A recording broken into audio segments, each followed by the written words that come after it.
उपमुख्यमंत्री अजित पवार यांच्या नेतृत्वात धुळ्यात आली राष्ट्रवादी काँग्रेसची जनसन्मान यात्रा। जेल रोड समोर झाला महिला मेळावा।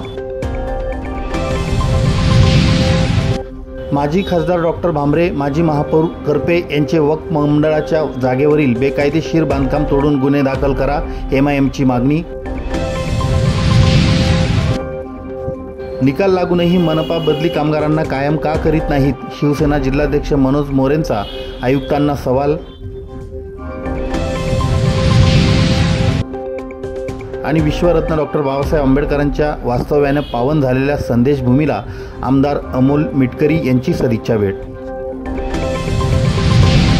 उपमुख्यमंत्री अजित पवार यांच्या नेतृत्वात राष्ट्रवादी काँग्रेसच्या जनसन्मान यात्रेचं सोमवार दिनांक 12 ऑगस्ट रोजी धुळे शहरात आगमन झालं। यानिमित्त धुळे शहरातील जेल रोडवर उपमुख्यमंत्री अजित पवार यांच्या उपस्थितीत महिला मेळावा घेण्यात आला। यावेळी नामदार पवार यांचं जल्लोषात स्वागत करण्यात आलं। JCBच्या सहाय्याने मोठा पुष्पहार घालण्यात आला। मंचावर प्रांताध्यक्ष सुनील तटकरे, अमोल मिटकरी, महिला अध्यक्षा रुपाली चाकणकर, प्रदेश सरचिटणीस इर्शाद जहागीरदार, सुनील मगरे, प्रशांत कदम, जिल्हाध्यक्ष कैलास चौधरी, जयाताई साळुंके, जावेद बिल्डर, महेंद्र शिरसाट, उमेश महाले, कुणाल पवार, निखिल पाटील, सारांश पावसार आदी उपस्थित होते। मेळाव्याच्या सुरुवातीला काही महिलांनी अजित पवार यांना राख्या बांधल्या।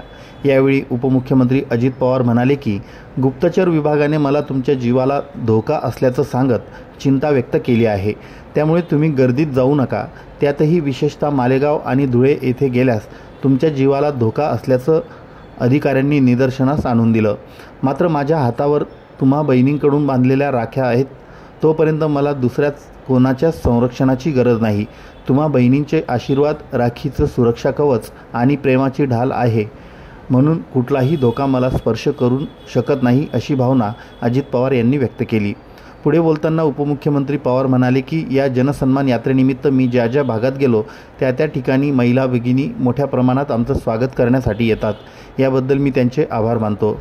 या वर्षीचा जो अर्थसंकल्प मी सादर केला त्यात जाणीवपूर्वक अनेक शेतकरी, महिला भगिनी, युवक युवतींशी बोललो। सर्व घटकांसाठी नवीन काय योजना आणता येतील, प्रत्येक घटकाचा आवाज ऐकला, त्यांचं दुःख समजून घेतलं। राज्याचा अर्थमंत्री म्हणून जे जे शक्य होतं ते सर्व काही करण्याचा प्रामाणिक प्रयत्न मी केला, त्यामुळे या चांगल्या योजना मी आणू शकलो, त्याचा मला रास्त अभिमान आहे। जनतेची सेवा करणं हा राष्ट्रवादी काँग्रेसचा धर्म आहे। समाजातील सर्वच जाती धर्मातल्या गरीब महिलांना खूप अडचणींना सामोरं जावं लागतं, वेळप्रसंगी पोटाला चिमटा काढावा लागतो, म्हणून आपण महिलांचं सबलीकरण केलं पाहिजे, तिला सक्षम केलं पाहिजे, म्हणून विविध योजना आणल्या। लाडकी बहीण योजना जाहीर केल्यानंतर त्यातील अनेक अटी शिथिल केल्या। या योजनेतून महिलांना दर महिन्याला 1500 रुपये मिळणार आहेत। तुम्ही सर्वजण आम्हाला भाऊ व विश्वासाच्या नात्यानं राख्या बांधत आहात। हा भाऊ आपल्यासाठी निश्चितच आधारवड बनेल, या उद्देशाने तुम्ही राख्या बांधताय आणि त्याला पात्र राहण्याचं काम आम्ही जीवाचं रान करून करू, असा शब्दही उपमुख्यमंत्री पवार यांनी मेळाव्यात दिला। आम्ही एवढ्यावरच थांबणार नाही। येत्या 17 तारखेला राज्यातील सुमारे 1.25 ते 1.5 कोटी महिलांच्या खात्यात 3000 रुपये जमा होतील। आम्ही एवढी चांगली योजना आणतोय आणि विरोधक टीका करतात, त्यांना घाबरून जाण्याचं आणि वाईट वाटायचं काहीही कारण नाही। ते सरकारमध्ये होते तेव्हा आम्ही त्यांना योजना आणण्यासाठी रोखलं नाही, मात्र त्यांनी योजना आणल्या नाहीत। महिला भगिनी, युवक युवती व शेतकऱ्यांच्या कल्याणासाठी काम करताना माझा जीव गेला तरी त्याची मला पर्वा नाही। गेल्या 33 वर्षांपासून मी या कामासाठी स्वतःला समर्पित केलं आहे। आम्ही जनसेवक आहोत। जर आम्हाला कोणी असं सांगितलं तर आम्ही घरात बसणार नाही। आम्ही लोकांमध्ये मिसळणारी माणसे आहोत, असंही नामदार पवार म्हणाले। व्यक्त केलेले आहे, अशा प्रकारच्या बातम्या समाजामध्ये चाललेल्या आहेत, तशा काही न्यूज मीडियामध्ये आल्या। अशा परिस्थितीमध्ये आजच्या कार्यक्रमात विशेषतः जिथं मोठ्या संख्येने महिला असतील तिथं त्या ठिकाणी गर्दीमध्ये तुम्ही जाऊ नका, अशा पद्धतीनं मला सांगण्याचा प्रयत्न केला। आणि विशेषतः त्या गुप्तचर विभागाने सांगितलं की मालेगाव आणि धुळे यासारख्या ठिकाणी गेल्यास माझ्या जीवाला संभाव्य धोका असल्याचं त्यांनी माझ्या निदर्शनास आणून दिलं। पण माय माऊलींनो, माझ्या महाराष्ट्रातल्या जनते हो, मी स्पष्ट करू इच्छितो, माझ्या हातावर माझ्या बहिणींच्याकडनं बांधलेल्या या ज्या राख्या आहेत तोपर्यंत मला दुसऱ्या कोणाच्या संरक्षणाची गरज नाही। माझ्या बहिणींचे आशीर्वाद, राखीचं सुरक्षा कवच आणि प्रेमाची ढाल कोणताही धोका मला स्पर्श करू शकत नाही असं मला माझा अंतर्मन सांगतंय. प्रत्येक माणूस जन्माला आल्यानंतर कधी ना कधी तो माणूस त्या ठिकाणी जात असतो. जर माझ्या मायमाऊलींच्या कल्याणाकरता, माझ्या शेतकऱ्यांच्या कल्याणाकरता, माझ्या युवक युवतींच्या कल्याणाच्या करता काम करताना बहिणींनो, भावांनो, माझा जीव गेला तरी मला त्याची पर्वा नाही. गेल्या 33 वर्षापासून मी या कारणासाठी स्वतःला समर्पित केलेलं आहे आणि मी ते करतच राहणार. जर हेच माझं भाग्य असेल तर माझा जीव या महान भूमीतील लोकांच्या आणि माझ्या बसलेल्या माय माऊलींच्या आणि मातांच्या सेवेत गेला तरी मी एक समाधान व्यक्त करीन. मी माझं भाग्य त्या ठिकाणी समजी. ही गोष्ट देखील आपण सगळ्यांनी लक्षामध्ये घ्या. हे आवर्जून मला तुम्हाला सगळ्यांना सांगायचं आहे की अलीकडच्या काळात आपण अनेक घोषणा केले, लोकोपयोगी स्कीम महाराष्ट्रात राबवली आणि ह्याचं फक्त महाराष्ट्रातच नाही तर न्यूयॉर्क टाइम्स जे वर्ल्ड मधलं एक मोठं वृत्तपत्र आहे त्याला पण दखल घ्यायला लागली की एक अजितदादांनी आमच्या बहिणींसाठी जी योजना आणली ती लाडकी बहीण योजना. अशी योजना ही जगात एक महिलांना प्रोत्साहन देणारी, मदत करणारी योजना आहे जी दादांनी केली. त्याबद्दल दादा आम्ही तुमचे आभारी आहे. दादा आज या ठिकाणी आपल्या आणि आमच्या भगिनींमध्ये मी जास्त समय घेणार नाही, परंतु आपल्याला हे सांगतो की आमच्या धुळे शहराची आणि विशेषतः धुळे शहर विधानसभा मतदारसंघाची विकास कामं म्हणा किंवा सिव्हिक अम्युनिटीज, घाण, कचरा, रोड, गटर, नाली दुरावस्था होत झालेली आहे. तर दादा आपण आताच कमिशनर मॅडमला सांगितलं की तुम्हाला काही अडचणी असतील ते आम्हाला लिहून द्या आणि मी त्याच्यातून मार्ग काढेन. तर त्याबद्दल मी सर्वप्रथम आपलं आभार व्यक्त करतो की आपण धुळे शहरासाठी हा प्रश्न ताबडतोब कुणी न सांगता आपण आपल्या स्वयंसूचनेनुसार मार्गी लावला. दादा आपण करत असलेल्या कामामुळे आज आपण पॉवर लूम वर्करांबद्दल बोललो. सर्व समाजांना आपला पक्ष घेऊन चालणारा पक्ष आपण शिव, शाहू, फुले, आंबेडकर, आझाद ही विचारधारा मानणारा पक्ष आहे आणि आमच्या धुळे शहरातले कार्यकर्ते ह्याच विचारधारेला धरून काम करत आहे.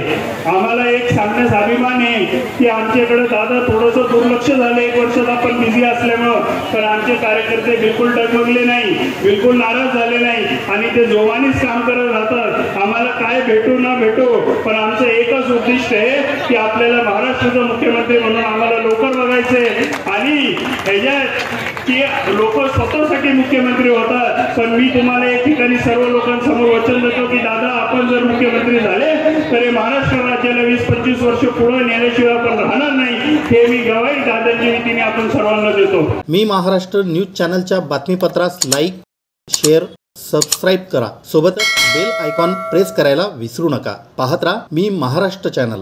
माजी खासदार डॉक्टर सुभाष भामरे, माजी महापौर प्रदीप करपे यांचं बेकायदेशीर बांधकाम तोडून त्यांच्यावर गुन्हे दाखल करण्यात यावेत यासाठी जिल्हा MIM पक्षाच्या वतीनं धुळे महानगरपालिकेसमोर आंदोलन करण्यात येऊन आयुक्त अमिता दगडे पाटील यांना निवेदन देण्यात आलं. तसेच तीव्र स्वरूपाचं आंदोलन छेडण्याचा इशाराही देण्यात आला. आयुक्त अमिता दगडे पाटील यांना देण्यात आलेल्या निवेदनाचा आशय असा की धुळे शहरात मोठ्या प्रमाणात वक्फ संस्थेच्या जमिनी आहेत. ब्रिटिश काळापासून secretary of state in council जिल्हा खानदेश यांनी जवळजवळ 75 एकर जमीन मस्जिद, दर्गा, कब्रस्तान यांची खिदमत करण्यासाठी सेवेकरी म्हणून अबू अहमद यार मोहम्मद मौलवी यांना दिली होती.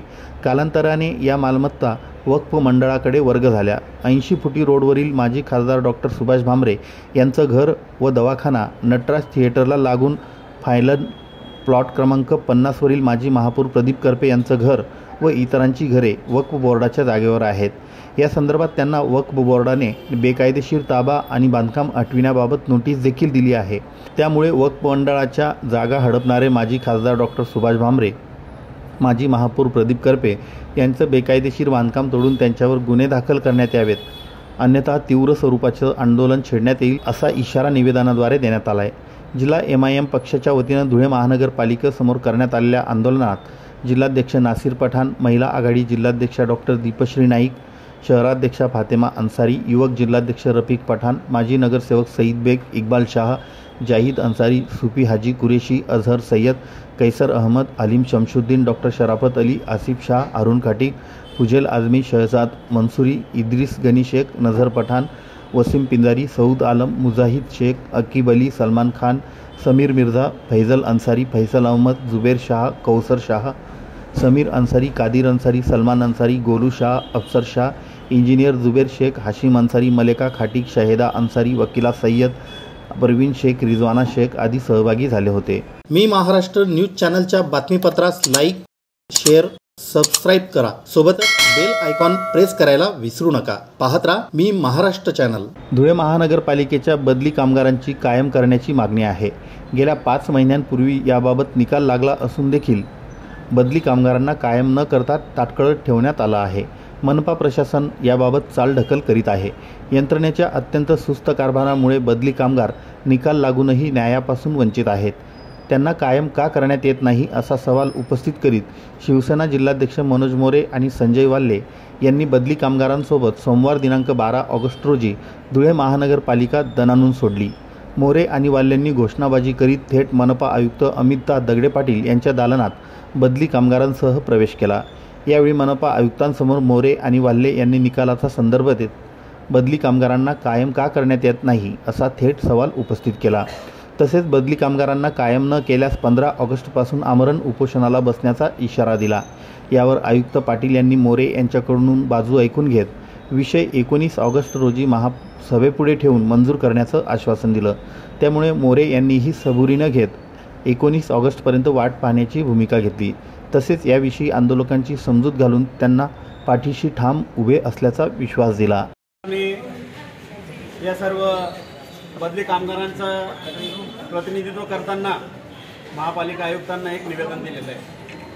हे सर्व बदली कामगार कोणी पहिल्या पिढीतले, कोणी दुसऱ्या पिढीतले, कोणी तिसऱ्या पिढीतले. याच्यातले बरेच बदली कामगार हे मृत्यू म्हणजे मयत देखील झालेले आहेत. तरी देखील आजपर्यंत या पालिकेने या लोकांना न्याय दिलेला नाही. हायकोर्टाचे आदेश देखील आलेले आहेत बदली कामगारांना कामावर घ्यावं. तरी देखील 5 महिने होऊन साधारण फेब्रुवारी मार्चमध्ये तो आदेश आलेला आहे. 5 महिने होऊन गेले, अजूनपर्यंत त्यांनी कुठल्याही प्रकारचं या लोकांची दखल घेतली नव्हती. आम्ही वेळोवेळी यांना सूचना दिल्या, आयुक्तांना भेटून निवेदन दिलं, समजावून सांगितलं. आयुक्तांनी खालच्या कर्मचाऱ्यांना आदेशित देखील केलं होतं, परंतु आजपर्यंत या लोकांनी काही लक्ष दिलं नाही. परंतु आता या बदली कामगारांचा संयम देखील सुटलेला आहे. आम्ही आज निवेदनामध्ये आयुक्तांना अंतिम इशारा दिलेला आहे की जर 15 ऑगस्टपर्यंत आमच्या निवेदनात होतं 15 ऑगस्टपर्यंत जर या लोकांना महासभेमध्ये हा विषय मंजूर करून शासनाकडे पाठवला नाही तर आम्ही या कर्मचाऱ्यांसोबत आमरण उपोषणाला हे कर्मचारी बसणार आहेत. आम्ही आमच्या पाठिंबा या कर्मचाऱ्यांना आहे असं आम्ही आयुक्तांना आम्ही अशा पद्धतीचा इशारा दिला शिवसेनेच्या वतीने. परंतु आयुक्तांनी तात्काळ या विषयाची दखल घेत महासभा काढायला 7 दिवसाचा अजेंडा काढावा लागतो आणि 15 ऑगस्ट आता 2-3 दिवसावर आलेली आहे. त्याच्यामुळे याच्यासाठी 1-2-4 दिवस जास्ती लागतील म्हणून 20 किंवा 19 किंवा 20 तारखेला महासभा काढून हा विषय मंजूर करण्याचा आयुक्तांनी आम्हाला आश्वासन दिलेलं आहे. आणि आम्हाला असं वाटतं त्यांचा आज वाढदिवस आहे, त्या वाढदिवसाचं गिफ्ट म्हणून या सर्व बदली कामगारांना ते न्याय देणार आहेत. आम्ही त्यांच्याकडे अशीच मागणी देखील केली की तुमचा वाढदिवस आहे आणि गोरगरीब कर्मचाऱ्यांना तुम्ही न्याय द्यावा. त्या दृष्टीने त्यांनी देखील सकारात्मक विचार करून आम्हाला आश्वासन दिलं आणि शब्द दिलेला आहे. ज्यावेळेस हा महासभेपुढे हा विषय पास होऊन जाईल त्याच्यानंतर या सर्व कर्मचाऱ्यांना शासनाकडे न्याय मिळवून देण्याची जबाबदारी आमची शिवसेनेची राहील. एकनाथ शिंदे साहेब आपले मुख्यमंत्री आहेत, ते संवेदनशील आहेत. सर्वसामान्यांचे मुख्यमंत्री म्हणून ते राज्यभरामध्ये लोक त्यांच्याकडे बघतायत, सर्वसामान्यांना न्याय ते देत आहेत. त्याच्यामुळे या बदली कामगारांना न्याय मिळवून देण्यासाठी शिवसेनेच्या वतीने आम्ही मुख्यमंत्री एकनाथ शिंदे साहेबांकडे पाठपुरावा करू आणि या सर्व कामगारांना कायमस्वरूपी सेवेमध्ये सामावून घेण्यासाठी मुख्यमंत्री साहेबांकडून आदेश करून घेऊ. एवढंच आज तुम्हाला या प्रसंगी सांगतो. मी महाराष्ट्र न्यूज चॅनलच्या बातमीपत्रास लाईक, शेअर, सबस्क्राईब करा. सोबतच बेल आयकॉन प्रेस करायला विसरू नका. पाहत राहा मी महाराष्ट्र चॅनल. धुळे शहरात बस स्टँडच्या पाठीमागे रस्त्यालगत डॉक्टर बाबासाहेब आंबेडकर यांच्या वास्तव्यानं पावन झालेली संदेशभूमी आहे. बाबासाहेब 1937 साली कोर्टाच्या कामानिमित्त आले असता ते तत्कालीन ट्रॅव्हल्स बंगलो अर्थात आताची संदेशभूमी या ठिकाणी वास्तव्यास थांबले असल्याचे पुरावे आहेत. सोमवार दिनांक 12 ऑगस्ट रोजी राज्याचे उपमुख्यमंत्री अजित पवार यांच्या राष्ट्रवादी काँग्रेस पक्षाची जनसन्मान यात्रा धुळे शहरात आली होती। या निमित्ताने आमदार अमोल मिटकरी हे देखील धुळ्यात आले होते। त्यांना संदेशभूमीची माहिती मिळाल्याने ते बाबासाहेबांच्या स्मृतींना अभिवादन करण्यासाठी संदेशभूमी येथे दाखल झाले। बाबासाहेबांच्या पुतळ्याला मिटकरींनी अभिवादन करून उपस्थितांशी चर्चा केली।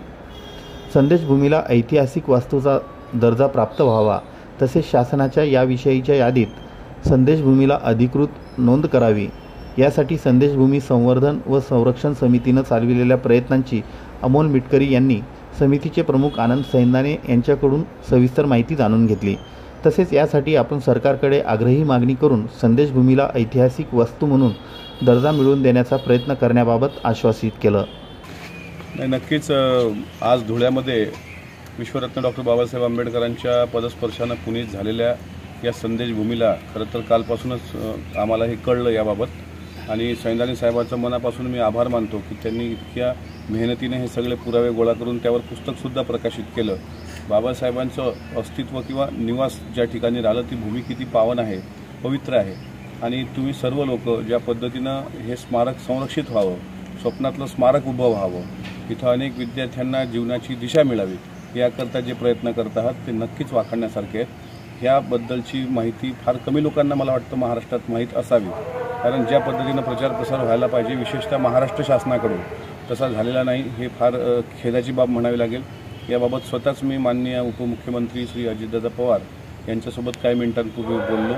आज प्रयत्न करतो त्यांना इथं आणण्याचा, कारण शेवटी तेच महाराष्ट्राचे फायनान्स मिनिस्टर आहेत आणि यामध्ये जर लक्ष घातलं गेलं आणि थोडासा विकास आराखडा जो तुम्ही तयार केला आहे त्याला जर निधी उपलब्ध झाला, मला असं वाटतं हे महाराष्ट्राला जसं चैत्यभूमी आहे, दीक्षाभूमी आहे, तशी संदेशभूमीसुद्धा मला वाटतं यानंतर महाराष्ट्रात सर्वांना दिशा देणारी ठरेल।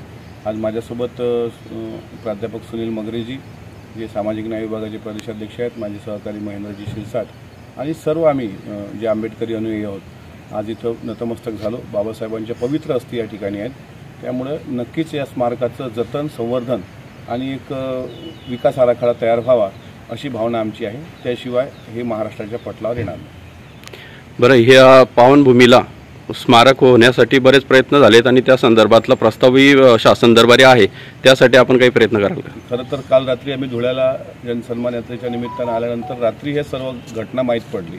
आता समजते की म्हणजे मंत्रालयामध्ये प्रस्ताव त्या बेंचवर आहे, पण त्या संदर्भात अर्थमंत्र्यांना जर अवगत केलं म्हणजे अजितदादांना, तर ती माझा तोच प्रयत्न आहे। दादांना माहीत पडलं तर ते पटकन हे काम मार्गी लावतील, कारण फार मोठी गोष्ट शासनाच्या दृष्टिकोनातून पैशाच्या म्हणजे आर्थिकती नाही आहे। अनेक ठिकाणी आपण पैसा त्या ठिकाणी देतो, जसं आता भीमा कोरेगावचं स्मारक असेल। मी महाराष्ट्र न्यूज चॅनलच्या बातमीपत्रास लाईक, शेअर, सबस्क्राईब करा। सोबतच बेल आयकॉन प्रेस करायला विसरू नका। पाहत राहा मी महाराष्ट्र चॅनल।